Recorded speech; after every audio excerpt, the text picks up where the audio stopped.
Oh. Hey guys, got a bit of an issue today. Remember I mentioned yesterday that I pulled my back? Well, it's still hurting a lot, so basically I'm going to be in the office today doing some work instead of being out there in the campaign, actually delivering leaflets, talking to people indoors, things that I actually want to get done.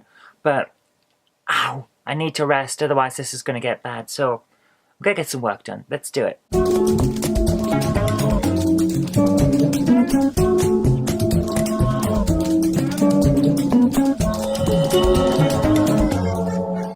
The main thing I want to get done today is the first couple of episodes of, at least the main bulk of those episodes of a new weekly show that I want to do later in the year called CPC. I was originally going to call it Amstrad Weekly, but I think CPC works a bit better. It has a bit of a kick to it. It's a show about the Amstrad CPC, and I'm going to do it in a weekly format where every week I talk about a month from the CPC's life, from its start to its end. And it's going to take the form of quick game assessments, news from that month in time, reviews of new stuff as well, and talking about demos and things, but that's the main thing. And then a feature every week about a specific thing, maybe it's a game or a utility or something like that. That's the idea. So I want to get a load of these done, maybe 6 to 8 before I even start filming them, so I've got a buffer, because if I'm going to do a weekly show I want to have a buffer on it. So that's the plan. I want to get 2 episodes of that done today, plus a lot of other stuff that I need to get done as well. So I'm going to get on with that now. And that means a lot of going through the order magazines. Thankfully there's archives of them everywhere, and I'll put links in the description bar below if you want to have a look at those archives. I'll be talking to people on CPC Wiki as well, and seeing how things go. That's the idea. Basically I want to keep myself occupied, because otherwise I'm going to get annoyed that I'm not out doing the campaign.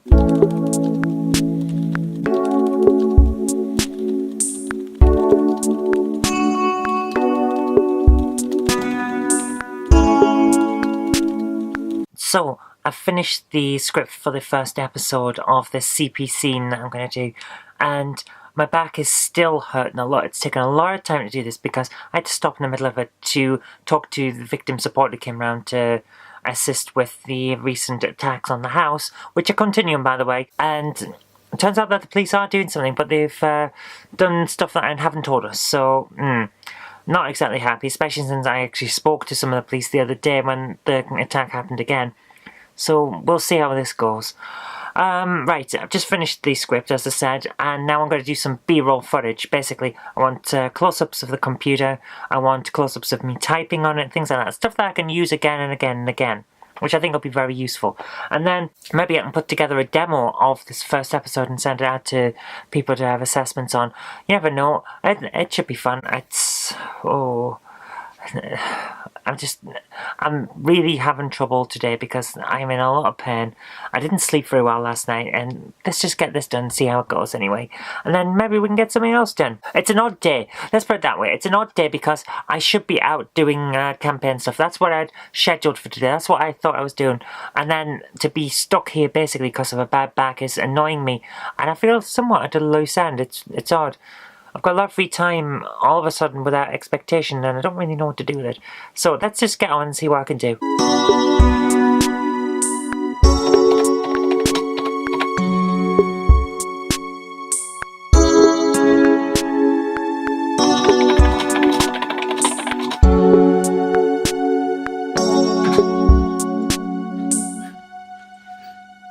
Right guys, that's all I filmed yesterday because I spent the rest of the time either in immense pain because of my back or trying to edit the first episode of this CPC magazine show.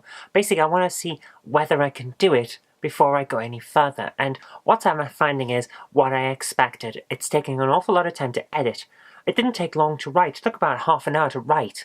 It took, well, say for half an hour, maybe 45 minutes to write, which is what I was about expecting, and I was going to pretty much schedule about an hour per episode to try and put it together in terms of the script. It's then took about 20-25 minutes to record just the dialogue for it, because it's not going to be a piece to camera, it's going to be like a documentary style with clips and screenshots and video footage and things like that with me just talking over it. The first type-in I want to cover in this show actually comes from the CPC 464 manual. Unlike many computers, modern ones especially, the CPC came with a comprehensive manual that was an absolute boon to bedroom coders, demo makers, and anyone who fancied trying their hand at getting their new computer to do anything more than load a cassette. So I expected about 10-15 minutes to read it all out, which is about as long as the show will end up being, I think. It may be a little bit longer.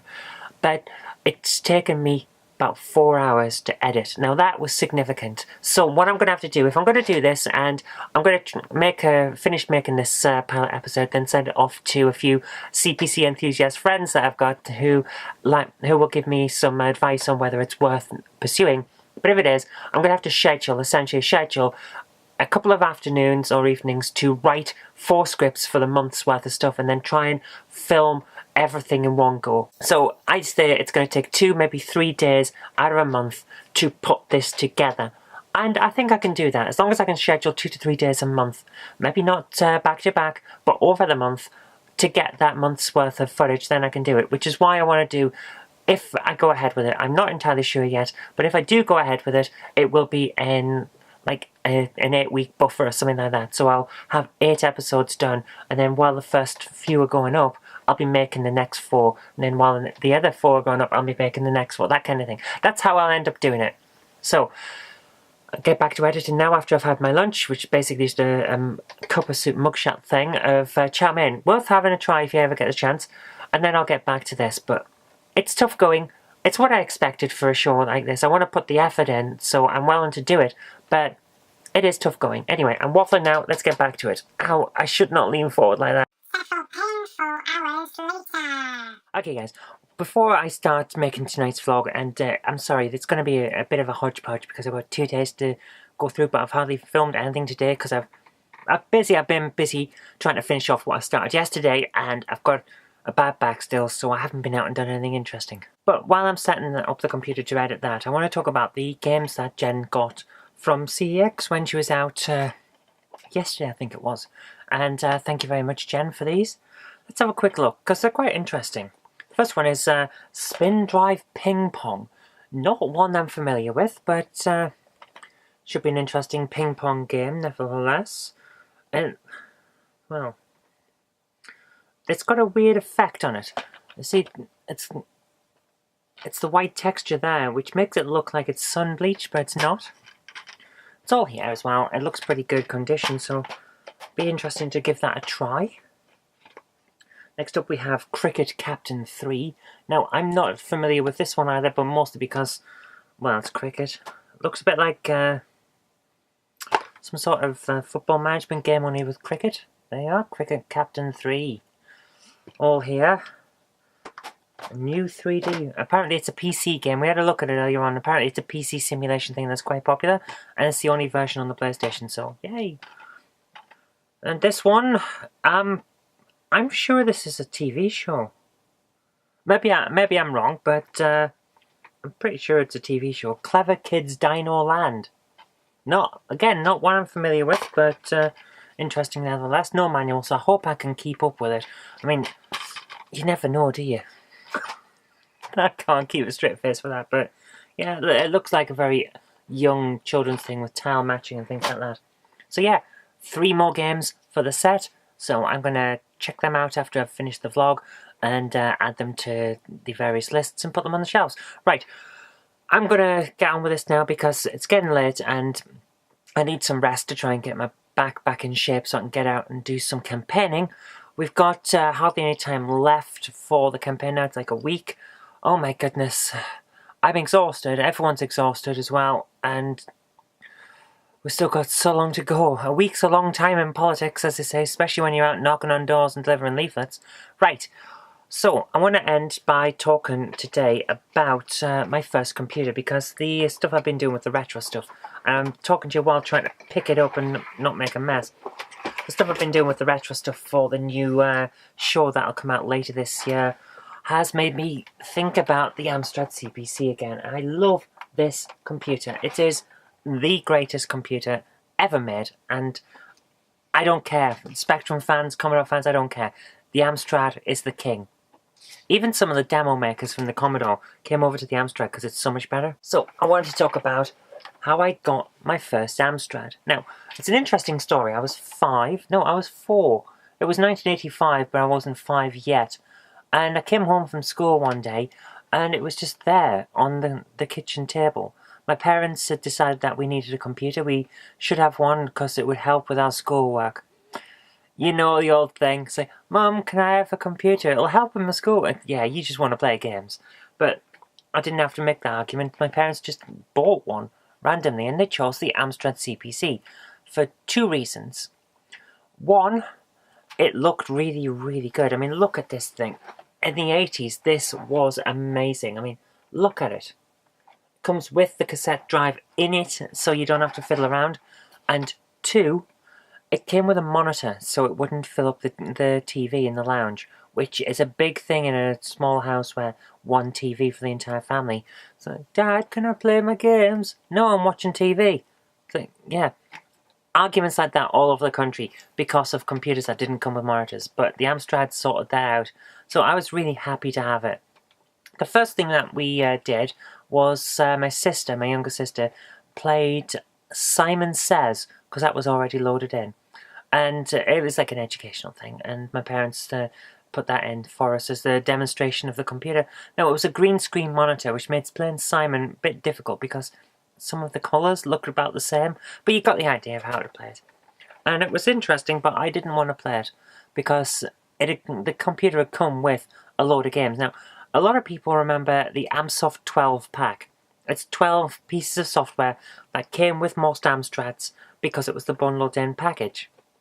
But we got our computer just before the 12 pack came in, so we had a bundle from Dixon's, which is where they got it from, and it was a different set. So we didn't have stuff like the Galactic Plague or Easy Arms Word or anything like that. We had stuff like both Hunchback games and Space Hawks and things like that. I like the look of Space Hawks with the cover, so that's why I wanted to play. My parents weren't happy that I didn't want to play the educational stuff, but start as you mean to go on, you know? So I ended up playing Space Hawks, and my goodness, everyone loved that game. It is still fun now. It's one of those where you have to play it with the joystick because it doesn't have a keyboard option, but Amstrads came with a joystick bundled in, so that was worthwhile. And we had a lot of fun with that.